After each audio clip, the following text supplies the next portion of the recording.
So this is 150? It is. Each milestone is it's getting progressively longer to meet it as the record schedule slows down. We started weekly, then we went to every other week, and now we're at monthly. That's how leveling up always works.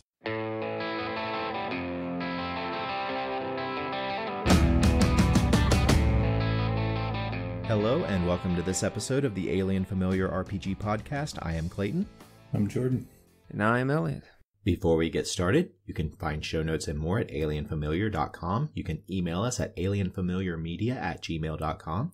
We are on Facebook at facebook.com/alienfamiliar. And if you would like to help us out with supporting the show, you can do so at patreon.com/alienfamiliarmedia. So if you enjoy our content and would like to help us out with hosting costs, any help you would be able to give us would be greatly appreciated. Thank you very much for joining us. Today, we are celebrating the 150th episode of the podcast.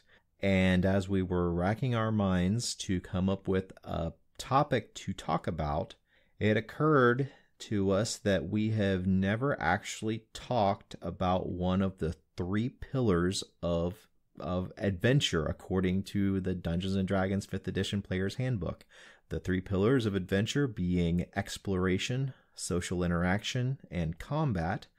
We've talked quite a bit about social interaction and combat, but I don't think we've ever had a topic that is specifically about exploration, how to do that particular aspect of the game, even though there are games both past and present where exploration is actually the main focus of the game itself. I'm thinking currently I'm thinking of the whatever iteration of Traveler you think is the most current, but classic role-playing games like classic D&D, this was a major part of it, to the point where it had specific time scales of the game itself set aside for exploration. I believe in classic D&D, the breakdown of time scales were round, turn, and I don't remember if there was something longer than turn but shorter than days. Yeah, in the first edition DMG, they break it down in 6 kind of phases or watches, 3 of daylight and 3 of nighttime. But also let's not forget that original white box D&D recommended that you have Avalon Hill's outdoor survival board game to do all of your exploration for that game. Yeah, and that's quite a shift from the current D&D idea where you are in combat and then you have an hour for a short rest, and then I think it's by the book 6 hours you have to do for a long rest. But there's not really any further breakdown of time other than that. There are some spells that last minutes, some that last hours, but the way I personally run those is basically you cast it and it just kind of exists until you take the next rest. Most of those, there are very few spells that last longer than what it would take for the group to do a short rest. Yeah, the 5th edition DMG has a section on exploration where it talks about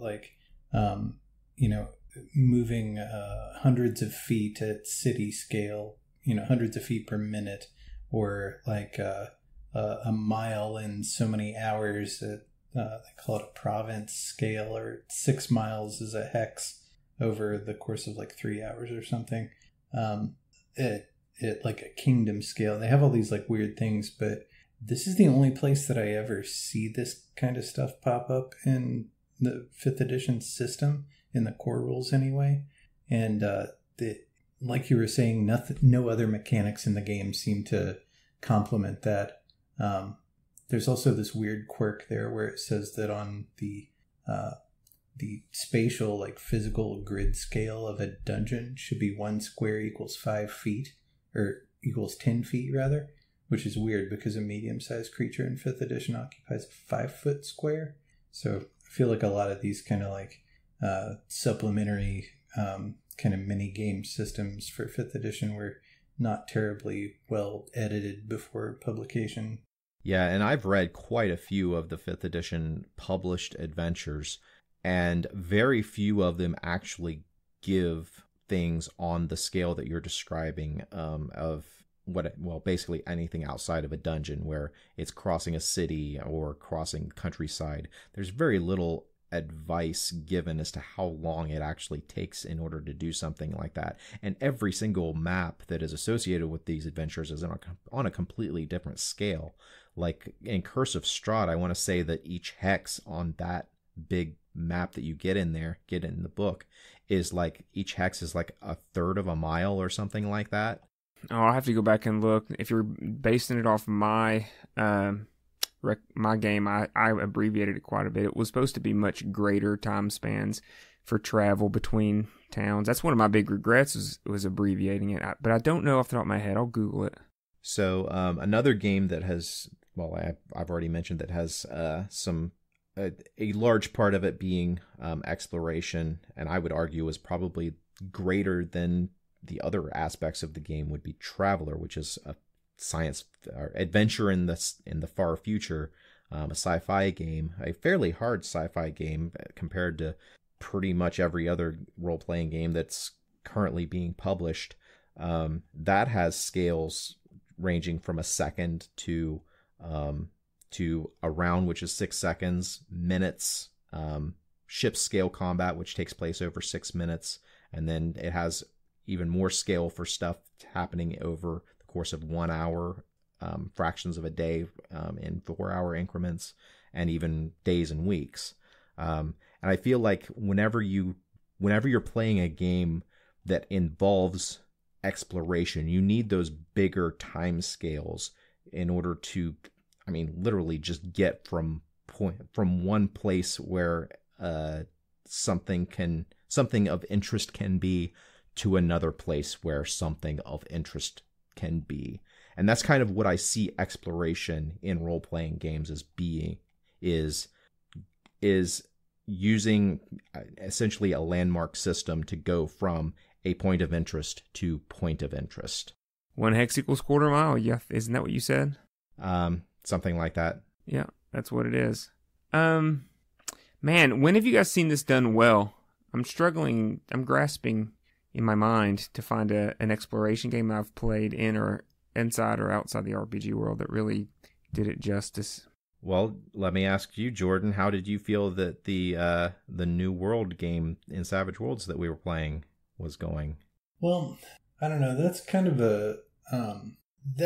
weird, because when it's one thing when you're talking about an exploration game where, like what you were doing there, where you show up on an island and it's the classic thing from old modules, like Isle of Dread and stuff like that. You show up someplace and there's this landmass and all these empty hexes, and you got your one kind of landing point, and then you got to explore around out from that. That's one version of this, and then the other version is that you're on the main continent, and there's these bastions of civilization that are kind of small kingdoms or city-states or whatever, and then spans of kind of uncharted wilderness or just open road between here and there, and you're trying to handle it that way. With your game, that one was a little weird because it was way outside the normal D&D kind of setting in a couple of different ways, and so I was having a hard time orienting myself at all to what was going on. Like, all the monsters that we faced were, to my knowledge anyway, completely original inventions, and the technology level was beyond what normally would occur in D&D. There was guns and shit like that. It was much more I don't know, what would you say, late 1600s or something. Anyhow, plus frankly, I don't feel like Savage Worlds is a very good system for that kind of game. I think that Savage Worlds lends itself to pulpy kinds of stuff more than the grindy kind of things that hex crawls usually are. Does that make sense? Yeah, definitely. I understand what you're saying. I basically used a modification of some basically hex crawl mechanics that I had read for basically systemless hex crawl to generate what the terrain and stuff around that you guys were traveling through, and a separate list of tables and stuff to generate encounters along that, or as you were traveling through it. So as you moved from one hex into another hex, I would make a roll to determine what that hex was as far as terrain, and then whether or not you were encountering something special in that particular hex. And because of the way that that real world travel works, as you if you didn't find any basically point of interest in a hex whenever you were traveling through it, that didn't mean that it was impossible if you traveled back through it that you might not hit something on the way back through. Because I mean, on the scale I was using, a hex was several miles in diameter, and it would be incredibly easy to completely miss a relatively major landmark. As you're walking through forested, hilly areas, you could miss something that was very important and very noticeable, or should be noticeable. So I kind of left that system up for grabs as far as leaving it to where you could encounter something along the way, even if you, quote, found an empty hex the first time you went through it. Let's zoom out a little bit, though. When we're talking about exploration, just fundamentally, where do you guys see the opportunity for players to mine some fun content from what sounds like procedurally generated? Because I can't comment on the behind the screen, Clayton. There's a lot about your game I didn't know. It was to like how much our exploration was leading us in a place that you were just keeping behind the DM screen, or how much of it was just procedurally generated along the way, maybe some sort of hybrid. And like, were we in an exploration game? Is the goal to try to build a world that you just discover almost like procedurally, and then like give meaning whenever you like role play in it? Or, you know, and I guess the alternative is just you got 2 points, you got a distance between them, and then is the fun the dangers of the trail? Where do you guys see exploration being fun? Because I mean, in a lot of games, I think that it can be a source of a lot of great fun, but in practice, I've seen it to be a big drag that players typically want to just, you know, blip through, in my opinion, for good reason. Well, I think that whenever I'm playing in those types of games, and granted, I haven't really been in very many games that for which exploration was a huge component, where it was anything really on the scale of what I was trying to do with that game. The game I was running was like you described, a procedurally generated from environment where you might have, well, it was procedurally generated, and you were the game itself was in discovering what was there, and if there was some sort of through line, some sort of thread in the things that you were discovering, those were going to be entirely emergent in the game itself. There were very few things that I had planned to have in the game from the onset. The few things that I did have planned, I didn't actually put them on the map in a particular place. I was waiting for the procedural generation, going through random tables, random encounter tables, to generate where something was going to be in the game world. So in that kind of a situation, wouldn't you say that, like, if the players, in order for them to have a purposeful place to go and find, they would almost have to generate it first. It's like the meaning behind a particular hex doesn't hold any until the players have gotten there. And so, like, I'm thinking, like, I can't really describe it too well. So let's just say that, you know, you're at hex A and you're traveling north, and you've traveled 3 hexes north. If you find like a lead, or I guess if you imagine a lead in any of the explored hexes, as you travel out into the unexplored hexes, if they're procedurally generated, at that point, even the DM really doesn't know where they're going or what they're going to find or whether they're going to find what they're looking for. Am I understanding that right? Or is that a fair conception? Yeah, that's a fair conception of what you're talking about. The way I had actually generated the random tables were that I had some elements on the tables that were basically step one in a series of encounters, like your encounter where you guys came across a camp of natives who had been murdered. That was step one of a series of random encounters you were going to have, that I procedurally generated that you would have that. And then at that point on the random table, I removed that item and then I put the next step in that place on the random table. So I had no idea how long it would take for you guys to reach the next step in that particular sequence. That's one version of doing this kind of thing, where you let the tables generate the place.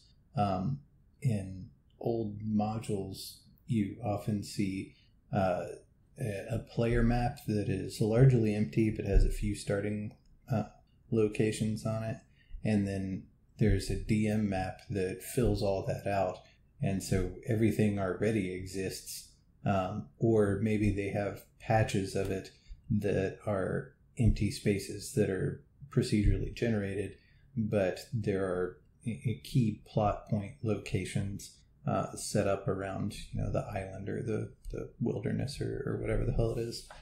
See, my only problem with a fully procedurally generated terrain, like geography in a game, is that it kind of takes it's almost like it's very dungeon crawly, and typically in games, I personally don't mind a dungeon crawl as long as it's purposeful. And I could see like a hybrid, like the thing that comes to my mind is Lankmar, an old book that Jordan sent to me to help me run a game I played with. So I read the book and I set it up, and it didn't really come off great in the one crappy session I ran, but just touching it made me realize that there's a lot of potential in it, because it is procedurally generated, from buildings to NPCs to districts and all that stuff. But what it does is it nests instead of having a full hex crawl, it nests these. They use squares, but you could think of it in terms of hexes. They nest them inside of a lot of content, and they grafted it onto a world, a fictional world that pre-existed.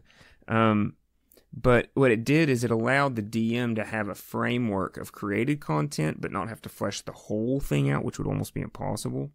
But what I liked about that was if you apply it to kind of say a classic D&D realm, if you just took a bunch of hexes and you drew a map, if you just would leave a bunch of it, most of it empty, you could leave most of it empty, but have like enough of your story grafted on to where, if a clue about, say, one thing I remember about your game, Clayton, having a hard time piecing together was there was definitely culture there. There was definitely things that we would have eventually, intelligent beings we would have gotten mixed up with and had fun. I don't think we played long enough to get there, but I had a hard time piecing clues together, like, well, who are these people? Where do they live? And I was kind of thinking in terms of, well, is there a village this way? What are the clues? And I could see it'd be difficult to do that if you yourself don't know where their village is. But if, like, you're in a game and you know that the evil keep is in the far north hex, but everything else is just empty, when a clue would pop up in the world in your procedurally generated, like, say, then you could somehow link those clues, or, like, even if it's as simple as like a direction post that you point that, like, don't go that way. That's, you know what I mean? You can kind of give the players a sense that there is something out there to go find, and then it's just a matter of getting them to want to go there. And then that pushes them out into a procedurally generated world with purpose. And then, to me, at that point, you have stakes, because the stakes are, can I survive this wilderness long enough to get to my location that I know it exists, and along the way you might get lost and die of thirst or whatever. But I think with just from the jump, everything's procedurally generated. It's very difficult to give your players like a foothold into the deeper part of the world, unless unless, maybe that was the test, was could it emerge without that, and it could have. I just don't think we played long enough. Agreed. Yeah. I don't think we played the campaign long enough for those elements to come out. Jordan, I want to talk more about what you brought up as far as the other style of doing an exploration game where you've got basically some big points on a map that the players know about, and the blank places in between are things that are known to the DM, but not necessarily known to any of the players, or maybe there are a couple points that are known to some of the players. I think that's the type of game that most campaigns kind of assume is going to be what you're going off of, based on the way that the maps are presented in role-playing game books. Yeah, I think it's a lot easier to handle stuff like what Eliot was talking about a little bit about, like knowing where stuff is, and when you have a random encounter with some local in the woods or whatever, and you ask them which way is their village. Well, when everything is kind of a big Schrodinger's cat kind of situation, what does the DM say? Do you just randomly pick a spot and put it there? Okay, that's fine. But then as you continue procedurally generating the rest of the place, random is messy. And what happens when you randomly generate a huge dragon right next to the village that you've already been to, and you know that it's peaceful and fine, everything's okay? You should probably re-roll, because nobody told you anything about the damn dragon that's 2 miles to the east. It's kind of weird. Or come up with a reason, he's asleep or whatever. But it creates a lot of stuff that you got to juggle to keep a sense of permanency and objectivity to this imaginary world. And as soon as players get the sensation that everything is sort of this like kind of holodeck treadmill that is just kind of bubbling up in this weird way, you start asking a lot of people's suspension of disbelief, I think. I think the main thing we've kind of really been referencing is like randomly generated enemies. So like we've talked a good bit about like just the geography, maybe randomly roll a swamp. I could see a weird like suspension of disbelief thing, like if you're in a desert, if you roll like a desert square in the middle of a forest or something like that, like you said, then you re-roll. But if you re-roll, is it really at that point, why not just do a little work and flesh it out, ahead of time? But once you know what I mean, once you start getting away from it, once you start finding the need to re-roll and stuff, it's like, isn't that just more tedious than just creating it? But on the combat side, that's always been the thing that's gotten me away from like that grindy exploration, even in maps where the DM knows, but just in any time that the players need to travel into a place they're really not sure of, maybe they don't have a map, and then they have to go through multiple days of travel, and then they get harangued by randomly generated encounters. Just as a role, as far as just playing the game, that is when I feel like when I'm hit with a random encounter and it feels like a random encounter, it's just I get attacked or we get attacked and there's no meaning. It's just, yeah, I know historically it happened and it's okay to do from time to time.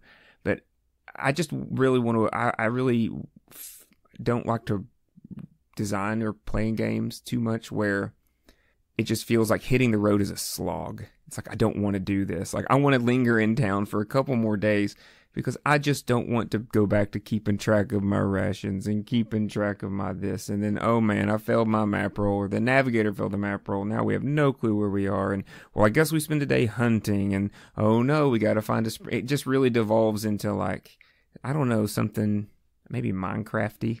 And those are a lot of the parts of the game I don't get fun from, though I know that other people do. So I enjoy that shit immensely. I just think that's not the type of game for you, and I think that's a pretty clear dividing line between types of players in role playing games. The people who like the grindy, inventory management and meticulous exploration and stuff like that, and those that just want to get to the next event. That it's it's not the stuff that you're doing and what emerges from it that is meaningful to you. You want plot points and characters that are out there to go find, and everything in the interim is like, the walking scenes in Lord of the Rings. But that's the difference between doing things in a hex crawl fashion and doing things in a point crawl fashion. And maybe we can talk about those two approaches. Before we advance, I just want to say that if every single encounter on the random table that you're rolling is a combat encounter, that is a piss poor designed random encounter table. Every random encounter table should include a variety of encounters, and not necessarily not every encounter should be a fight, and not every encounter should be a living, breathing thing that you encounter. I remember one time in Strahd, I rolled a tea set. I did a random encounter roll while you guys were on the road and just found a fucking tea set. Like, I'm like, what the fuck am I supposed to do with this? It was kind of fun, and I introduced it, but as the DM, I was just like, okay, you got a tea set now. Let's go. Let's keep going. There's supposed to be a lot more to random encounters than what I think we've been conditioned to think of them as, like these days. It's not supposed to be like old Final Fantasy games where you're just walking around and then suddenly the fight music starts and then you're in the middle of a melee. There's multiple steps to it where, for one thing, you're supposed to roll. Most encounters are supposed to be rare, I think. It's unlikely that you'll encounter anything just because there's, this yawning wilderness out there that it's mostly empty. But when you do, most of the charts that I've seen have a whole huge variety of different entities that you might encounter. And then you roll, how far away they are once they're kind of within your zone or whatever. Then there's the whole thing about who's aware of who. It's entirely possible you come across, some weird magical creature doing something, and you're looking at it from 200 yards away and it has no idea you're even there. Or for that matter, happen upon, an orc camp where they're just hanging out doing stuff or what have you. Monster jumps out of the bushes is the most boring kind of random encounter you can possibly have. But I would also like to see tables with coming upon conflicts or encounters of whatever kind between two weird things. Like that happens in Bethesda games all the time. You'll be running around and find two monsters just duking it out. That's cool, especially if they don't know you're there. That's how Legolas, Aragorn, and Gimli caught up with the orcs in Two Towers. Exactly. Yeah, I definitely think there's a happy medium. In practice, a lot of games that I've ran in, it seems like a lot of it is. I mean, your game's the exception, Clayton. We got all kinds of cool little leads that we never managed to string together, but yours was an example of that. I mean, most of our encounters were milestones and clues, ruins, or strange findings. And we were attempting to piece them together. I will say it's difficult enough for players, and I'm sure you would agree with Jordan in your experience in this last game you're running, but players are stupid. I mean, we are, and we don't put things together, especially when you go from week to week to week and you have some people missing, some people not. You put a thread hook like 2 sessions back in a random kind of generated thing. You're going to be the one telling your party 2 weeks later that it happened. And that's the thing I struggle with, is that when you're trying to piece together a randomly complex set of events, I think most players aren't up to that. Yeah, I couldn't agree more. Players are dumb as shit. They're like toddlers just wandering around in the wastelands. I would say that it's not that they're stupid, it's just that they have no object permanence, because you forget about shit that happens between 1 week and another. So you're not stupid children, you're children who have not developed the ability to maintain the concept that when your mom covers her face to say in the game of peekaboo, you think she's actually disappeared. They're infants in the wilderness. All right, I'll take that. Well, I mean, but again, we've mentioned this in the past, to defend the players, because me being one of those stupid players, I know how. I mean, Jordan gave me a whole background full of interesting little sizzly tidbits, and I shared them all with the party at the beginning of my character, or at some point in my character creation. And at this point, I don't remember them. I don't even remember. I have to go back. I had to reread them again yesterday. It's that we forget that, again, the DM has investment in the game, orders of magnitude more than the players. And when the players show up, they're looking to have a cool interaction, after work or whatever. And the DM is, trying to pull off this opus that they're creating, and that's the enthusiasm is never ever going to be equal in knowing the depths of it between the two. And I don't think it's wrong to try to keep it simple, the main rule of storyline and player engagement. I think the more complex you get, the more you're doomed to frustrate yourself. What I think is hilarious, by the way, is how eager players will be to use some special magic item that they have, or some special skill that only they have, or some spell, something like that. But when it's a piece of information, it's like way devalued. It's just like, whatever, it's some fucking garbage. I'll just fucking, push the X button and get through this fucking info dump screen. I think there's slightly something else going on. I think it's where players love to hoard information from the other players because it makes them feel special, because, hey, I know something that nobody else here knows, and then they forget the thing that they know. Yeah, information has zero value if it's never acted upon in any way. So, yeah, it makes me wonder almost too. It's like, thinking back to the video game world. I know we're getting a bit away from exploration, but you could create almost like a visual representation of a storyline, almost in the way that Skyrim, I guess, you go, you find these particular ruins and they're going to give you things. And almost like that level up tree. You could almost do the same thing in like a Roll20 thing. You could create a landing page for storylines and almost create a visual representation of your game's narrative, almost like a narrative map that could help piece the players together. That's precisely what a point crawl is. It's really just about whatever metaphor you use to navigate the game space, the imaginary universe. Maybe it would be a good time for you guys to just explain that. Yeah. I don't know what a point crawl is. I was just about to. So the default, is a hex crawl where you've got a map of the world and everything is hexed out and you're exploring each one of these physical locations that are geographically defined. A point crawl is a little bit more abstract and is more like what you're talking about. It's a flow chart going between scenes, or scenes are going to have locations that they happen in or whatever. And not to say that these don't exist in an imaginary physical space. Yeah, they do. But it's a major de-emphasis on any of the in between stuff. It's here's the big set piece encounter. Here's a town that we're going to after we killed the big bad guy. In that town, at this inn, we talk to this other person. They tell us to get on the ship. We have a ship encounter with a kraken at sea. And then we get to the island where the next thing is. And it's just like boom, boom, boom, boom. And, you can have decision points plotted out in those that could go different directions.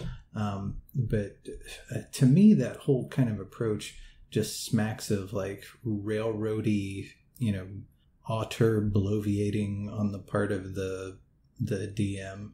So I kind of shy away from that approach, but I could see how it could be fun. It's just not my cup of tea. That's funny because that sounds super appealing to me. I think where you see bloviating, I see the alternative, like when so much of the game is procedural. And once again, it's not that I'm saying that randomness in the game is like, we're rolling dice. You should try to incorporate randomness as often as possible when you're creating or playing in a game.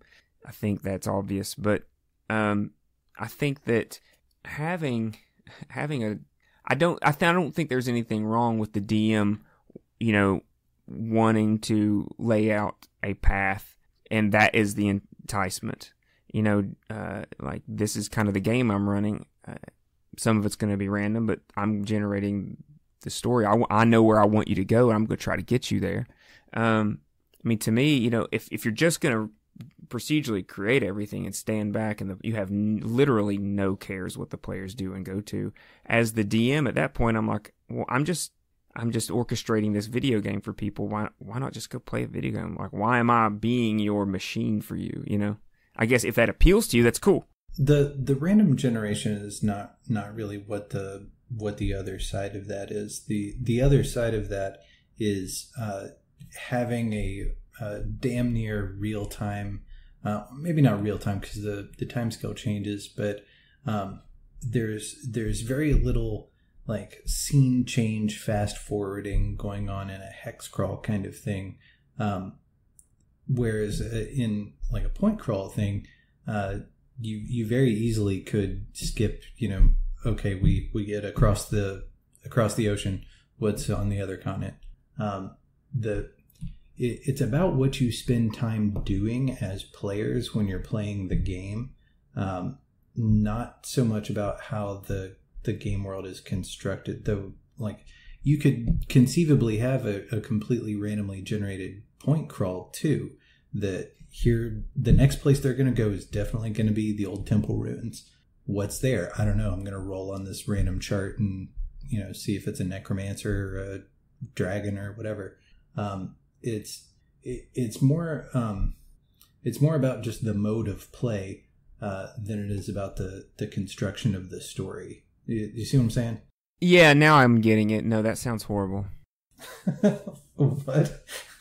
No, I see what you're saying now. It's like where you randomly generate the next location they're going to go, and the next location they're going to go is the only location they could have ever gone. Is that kind of how I'm understanding this? Well, that's kind of what I was saying, is that I feel like there's a lot of like hand-holdy, railroady stuff that would go on in like a point crawl kind of approach.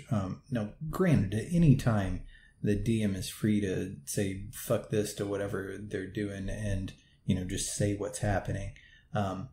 But you can look online and see people who've drawn these point crawl charts and stuff to make exactly what you were describing, this like tree-like structure. And sometimes it'll kind of loop back on itself, or it'll have like different branching paths or whatever.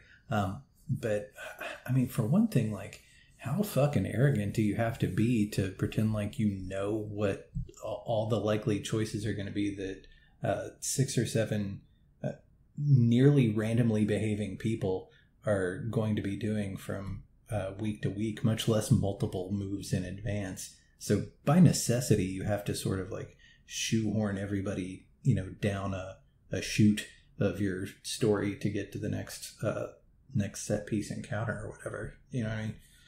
I don't think that's the only way to do a point crawl. Probably not.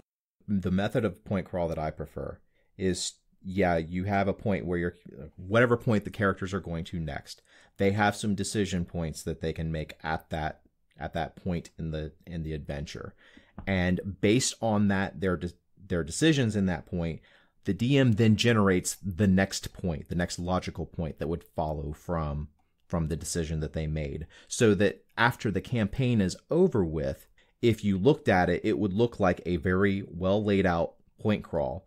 But in actuality, the adventures only exist, or the next point only exists probably a single session ahead of what the players are doing during the course of the game. With that system, you can make some grand sweeping decisions as a DM of where the story, what's most likely to happen in the story, like figuring out what would happen if the player characters do nothing. That's the way I typically generate my adventures, is if the players do nothing, this is what's going to happen. And then you can extrapolate what their actual choices were and how that would impact the story going forward, so that in the end you have a linear plot point, or a linear appearing structure to the point crawl, but in actuality, the DM is taking care of all of the player choice along the way to give their actions consequences. I mean, that's the thing. At the end of the day, I think procedural elements of any game, be it encounters, geography, story, I think that they're necessary because, it really lightens the workload on the DM. Or if not lightens it, it changes it to maybe, be more manageable. And that's what makes for a long-running campaign. But I think everybody has to find their kind of balance. Even in your game, Jordan, like, really there's nothing procedural about your game, right? Because you're running off pre-existing modules. And yet your system feels very almost procedural and exploratory because you have this wealth of pre-created material, and so you've just kind of stitched them together, and that gives the players the feeling of everything being absolutely desolate and random, and we don't have any freaking clue where we are, but and I think that it's better to be over there than having to deal with the problems with too much randomness. But still, it does also get just as tedious in a campaign whenever you've got a travel distance in your DM, and I'm bad for this. It's just being like, you get there, takes 3 days, chunk, okay, you get there. And you just kind of skip out on that whole, like, well, why do I even buy rations? Yeah, exactly. And so, like, in my game, it depends on the scale that you're talking about and what part of the game content you're talking about. The geographic features are all absolutely there. I'm not randomly generating any kind of terrain or locations or anything, but what might be, bopping through that particular valley on that particular day can be random. And same thing with hallways in the dungeon. You guys have been extraordinarily lucky with random encounter rolls in the dungeon itself, so that hasn't been that big of a deal. And in the first edition DMG, Gygax straight up says, like, don't overuse random encounters. They're there just to have some interesting stuff. When you just need a little filler, when people are getting bored or whatever, throw something in there to get people's blood pumping a little bit. But it should not be this, like, punishing constant, attrition on the party. But it's a different game than the combat game, and it's a different game than the social roleplay game. It's much closer to a board game, and either that board is going to be the dungeon map or that board is going to be the hex map of the area. But if the group is not all down for playing that kind of game, then yeah, they're not going to have that much fun. But every piece of this game is a procedure. Combat's a procedure. Creation of items is a procedure. Like every bit of it. If there's no procedure, it's just some hand wavy make 'em ups. Well, it's not necessarily just a hand wavy make 'em ups. There's crafting things for a particular character or particular player to be something that they want to experience in the game. I don't feel like that dichotomy is quite justified whenever this game has, like, literally a glossary of magical items that and some of them have some really cool role-playing things, and you read the description of a particular item, an intelligent item, and you read how it reacts and how the player character is would interact with it, and you're like, oh my god, this is perfect for this particular player. When I'm talking about procedure, I mean that there's some kind of crunchiness to it. There's some kind of math. There's some kind of resource management. There's some random element or something. If a character finds a magic item that would perfectly complement the sort of personality or the style that they're going with or whatever, and there's some series of things they have to do to either go get it or make it or whatever, that's what I mean, is that any direction that you go and any kind of change you try to make to the game state, there's going to be some set of rules that you're going to have to work your way through in order for something new to be part of the accepted new canon of what's happening. Something that occurred to me a couple of times, this seems like a good place to put it in, is that you had said something, either one of you guys had said that something that I found true, which was on random encounter charts, it's not like combat is every single encounter. Again, to give honor to the, players who buy and prepare, for travel time. Once again, like I kind of just started rolling them ahead of time whenever I was running Strahd at one point, because I felt like I needed to give a little bit more like danger to the road, I guess. And then I noticed that I was rolling so infrequently anything that I felt was like particularly meaningful, that like it occurred to me, it's like the amount of time that I just sat and rolled these things out, and the time it takes to manage them, especially if you do it on the fly. It's like, wouldn't it be better to just take that 15 minutes to just design an encounter that you feel fits the party, that has a purpose, that you create just a tiny little story for? It's like, say the players are going to set off, for the fact that the players are going to eventually travel from point A to point B, probably in the next session. Generally what's in that direction. Well, why not just say there's bound to be at least a combat here randomly? Well, instead of letting it be random, why not just take 10 minutes to design one that you think suits your party, and then give it a little story thread and present it as if it's random. Don't even tell your players if it's random or not. Even go as far as to pretend it is a random encounter. But, I think that you can give your party more importance, because that's, I guess, another thing about random. When too much randomness enters the game, is that, the players are drawn to the table to be heroes. And when you are just bean counting a lot of normal shit, and you just feel like a normal dude in a fantasy world, it's like, I'm not really a hero, I'm just a fucking lemming, and I'm a lemming in my own world. So I prefer, it felt better for the party if when they got encountered, it's because they're fucking special and people are trying to take them out for a reason, and that ties back into the game, I mean, just designing one encounter per, so many hexes really that hard? One thing I do want to bring up here that speaks to that a little bit, Eliot, is this is just kind of slightly in defense of random tables and stuff. There's this idea of an implied setting in game systems that you can't really make a completely generic role-playing game. Like, there's some kind of world that the designer has in mind, and every little bit about it is just kind of a hint at what this game setting is like. And one of the places where that really comes through is the different random encounter tables. And I read this blog post that somebody did where they analyzed for some classic Greyhawk stuff the types of locations that you would wander into and what was going on there. And what they took as a given is that the world means what it says, and that's all intentional. None of this is just weird flukes coming out of the tables. And what you see is that over half of the fortifications, castles, ruins, whatever that the players might wander into are overrun or are destroyed or are inhabited by orcs or hobgoblins or whatever.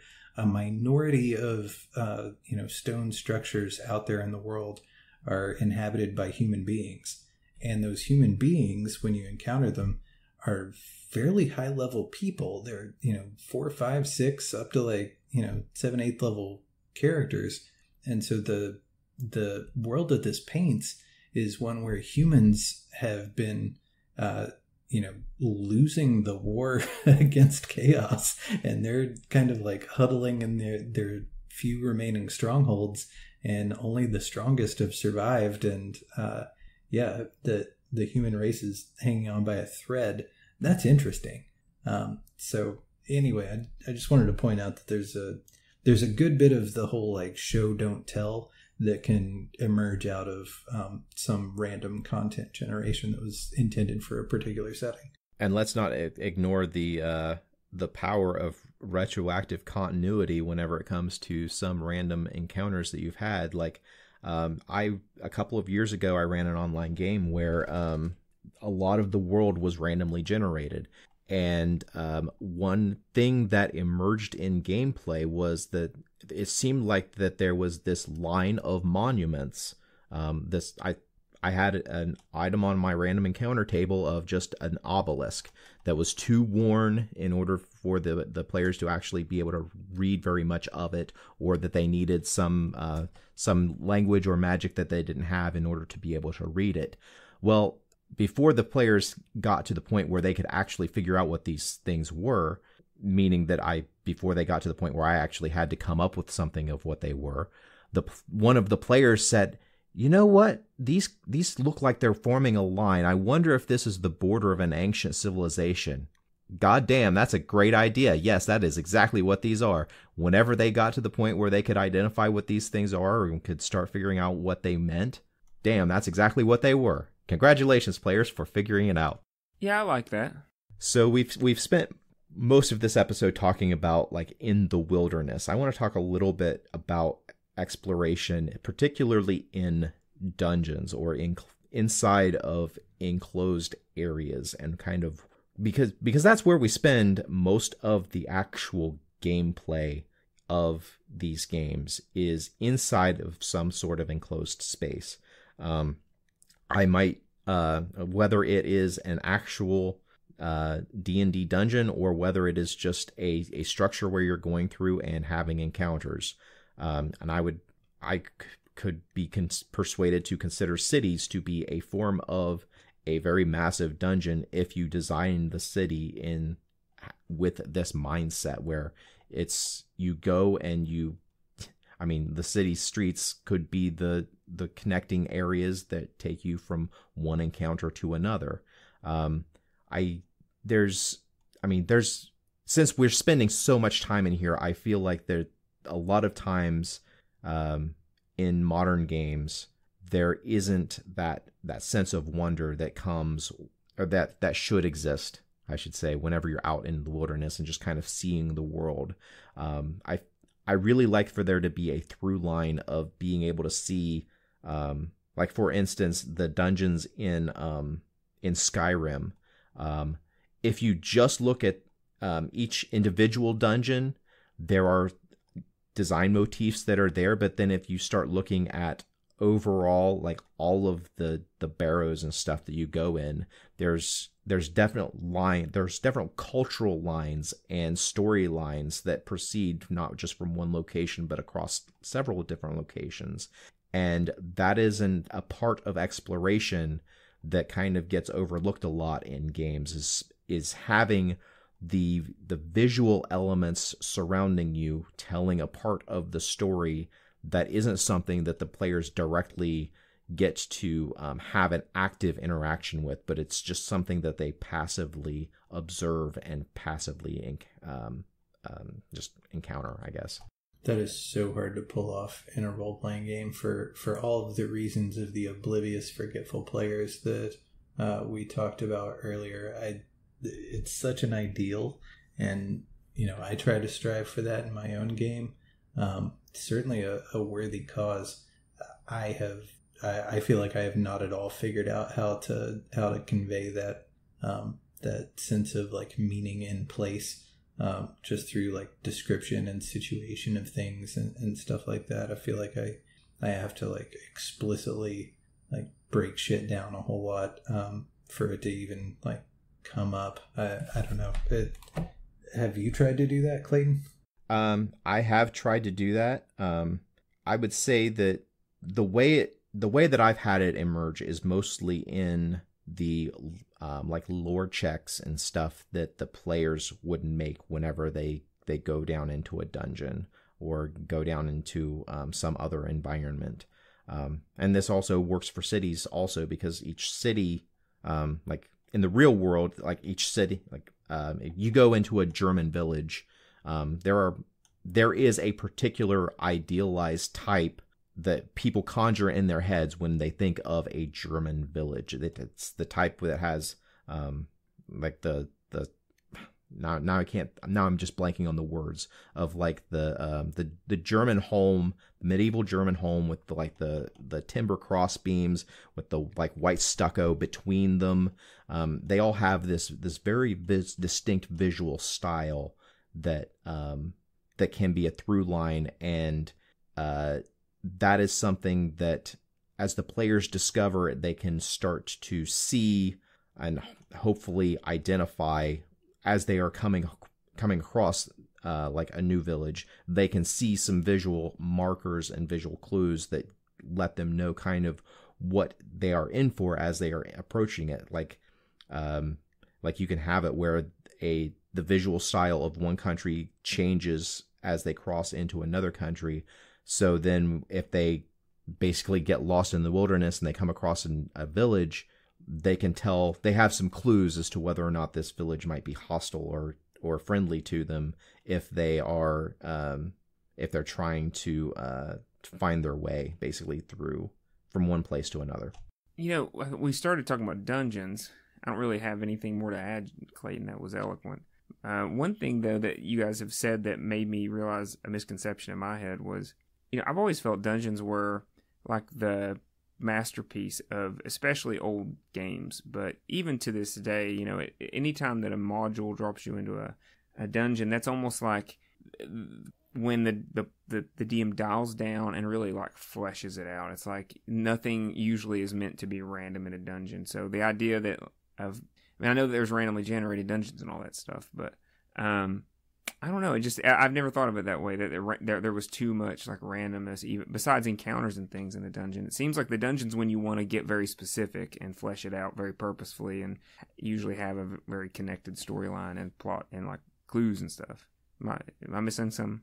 So there's definitely dungeon generation procedure that was some of the earliest stuff that Gygax made for D&D. Of like, you'd roll on this table and like, is it a, you know, eastward bending elbow or is it a T intersection or whatever? And there's sort of this like algorithm that you could run and generate like an arbitrarily sized dungeon that is in I can't remember what book that's in. I want to say it's one of the white box books or something.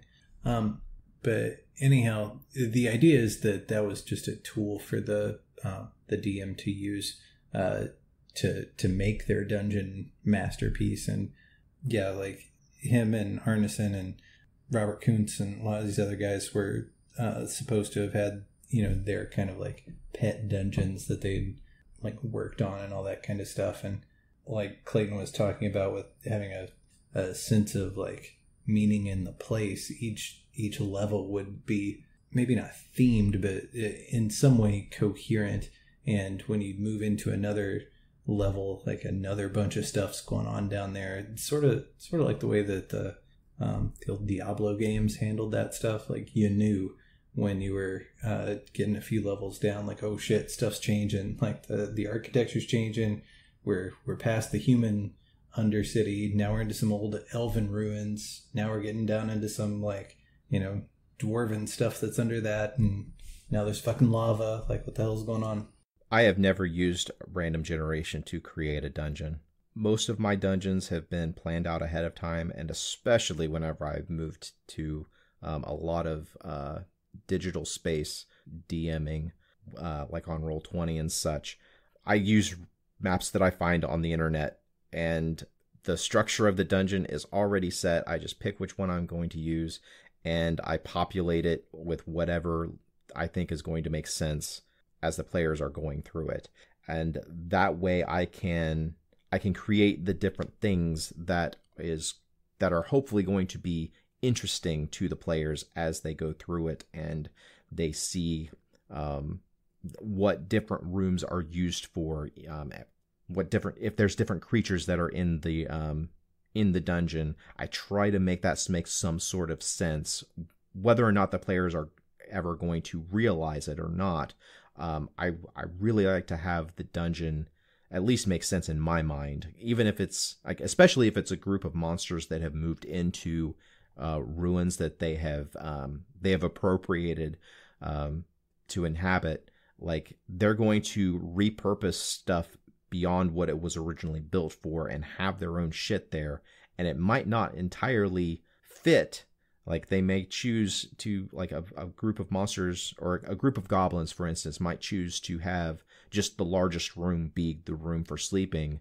And that might be, if they're in a like a dwarven stronghold that they've taken over, that might be the throne room. if the players are exploring it, and if you've given them lore checks to know something about the way a dwarven stronghold would be laid out, they might go into the throne room thinking that it's going to be one thing, and they discover it's something entirely different. Clayton, I was so happy yesterday when you pieced together from looking at that random hobgoblin scribble map you all found in the crypt, when you pieced together that the hobgoblins who are currently occupying this castle don't know a bunch of shit about what's going on in the castle. It was one of those little bits of satisfaction that I got. You were like, wait a second, I just heard it dawn on you. Like, there's parts of this place where these things we're fighting are as lost as we are. Yeah, that was a revelation for me and the character, that the hobgoblins aren't necessarily the straight up allies of whatever is down here. That's one of the things that I think is interesting about the layered dungeon thing. That you've got the ecology. Like, what eats hobgoblins? What is eating hobgoblins to keep them alive, and what's eating that thing, and so on. And how many different times has this place been conquered by some other set of hostile forces over the last ones? And how much of this shit that's destroyed is whose fault, and who built on, and all that. Like, there's a lot of archaeology that happens between the kicking in the doors and killing everything that moves, or at least there can be if you want to. Yeah, watching the Rings of Power, it reminded me again of the whole thing about, where do dwarves get their food from? Like, good lord, there's a million of them down here in this friggin' cave. Not a single piece of grass, much less soil or crops. Like, where the hell do they eat all this? Where do they get this food? Yeah, that's never been something that makes a lot of sense to me. I mean, in D&D they've got magic that allows stuff to grow underground. And they hand wave it that it's like mushrooms and stuff like that. But like, even mushrooms need some sort of nutrition to grow. Dwarves should eat rocks. That should be like my next fictional. Anytime I encounter dwarves again, I'm just gonna be like, yeah, they eat rocks. That's why. I've never thought of dwarves except for in Tolkien. My own conception of D&D has never been that dwarves are predominantly subterranean creatures. I've always thought of them as having like mountain strongholds and stuff, yeah, but I always figured that on the slopes they've got, farms and, herd animals, and just kind of looks like Switzerland or something. I've never ran into that, though. Yeah, exactly. I've never been in a game or read any fiction that went to a dwarf above ground village, Maybe there is. And even worse than the dwarf situation is the drow situation. Well, at least the drow have some nodded their head a little bit to common sense evolution. It's like they would be dark skinned, and the drow and the Dugar or whatever, at least like it shows that they're subterranean. They have light issues and they have skin issues. Dwarves are fucking tan and red bearded, yet they never see the friggin' light. We're starting to get a little long. Does anyone have any burning points that they want to go over before we end this? Dungeon mastering is hard. Agreed. Thirded. Hats off to anyone who does it. So, with that, let's go ahead and move on to geek things. I just have one geek thing. It's another YouTube channel that I've been going through. It's a relatively new channel. It's only been around for a few months now. It's called Tell Me Lore. This is all about the lore of different creatures and NPCs through the editions of Dungeons and Dragons. Of particular note, I want to say about this YouTube channel is, if you are someone who really likes accents like me, the person who does it is from the Netherlands, so you get a nice accent to try to increase your repertoire, which I'm working on trying to have that Netherland accent for some future character that I play in the future. Mine can be pretty brief as well. I've already shouted out this podcast in the way past called the Prancing Pony Podcast. It's very excellently made, deep dive into chapter by chapter, sometimes page by page, reviews of the Tolkien Legendarium. They're currently on Return of the King. But the reason why I'm shouting about it again is because the two founding members, one of them stepped away this past week, is Sean Marchese. They've been doing this show for 6 years, and there was a point where, I just couldn't wait to the next episode. There was months and months and months and months where I felt like it was really a great show, and it was like something I look forward to. And it's always, a little bittersweet, when you listen, you grow. It's kind of like a TV show going off the air or something like that. It's like I appreciate his efforts and hats off to them at that show. It's going to continue. It's a great podcast. Everybody should go listen to it if you're a Tolkien fan. I'm going to recommend everybody go out and watch Rings of Power right now. No, you wouldn't. You're so full of shit. That shit sucks. Don't watch that. Go watch House of the Dragon. It's 100 times better. Is that it? That's all I got. All right. The way you say we stop this bullshit and start rolling some dice, guys. Hold on. Let me finish this episode of Rings of Power.